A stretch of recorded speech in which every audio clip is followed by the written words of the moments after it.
Hello বন্ধুরা, আসসালামু আলাইকুম। তোমাদের সবাইকে কেমন আছো? তোমরা সবাই আশা করি ভালো আছো। আমিও ভালো আছি। তোমাদের অনেক দিনের রিকোয়েস্টেড ভিডিও আমি আমার ম্যাপ মেকিং গেম থেকে এইটি নিয়ে এসেছি। আমি আমার মানচিত্রের আরেকটি প্রতিচ্ছবি আঁকবো বা মানচিত্র আঁকবো। সেটির জন্য আমার কয়েকটি পেন্সিল রং লাগবে এবং একটি পেজ লাগবে। তারপরে অ্যাক্রিলিক মার্কার লাগবে, নরমাল মার্কার লাগবে। এগুলো আমার এখন লাগবে না। আমি শুধু মানচিত্রটি আঁকার জন্য পেন্সিল ব্যবহার করবো। সেজন্য পেন্সিল লাগবে, স্কেল লাগবে একটি। স্কেলটাও এখন লাগবে না, জ্যামিতি বক্সটাও এখন লাগছে না, কিন্তু বিভিন্ন কাজের জন্য লাগবে।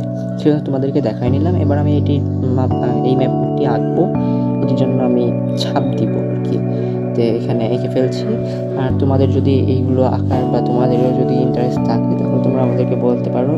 আমি তোমাদেরকে সাজেস্ট করবো কীভাবে আঁকা যায়। এবং এই ধরনের ম্যাপ থেকে নিজের কান্ট্রি একটি আঁকা, সেটি একটি শখের বিষয় আমার কাছে। সেজন্য আমি এইগুলো করছি। তোমরা যদি চাও তাহলে তোমরাও করতে পারো। ধন্যবাদ সবাইকে। তোমরা আমার পাশে থেকো। আল্লাহ হাফেজ।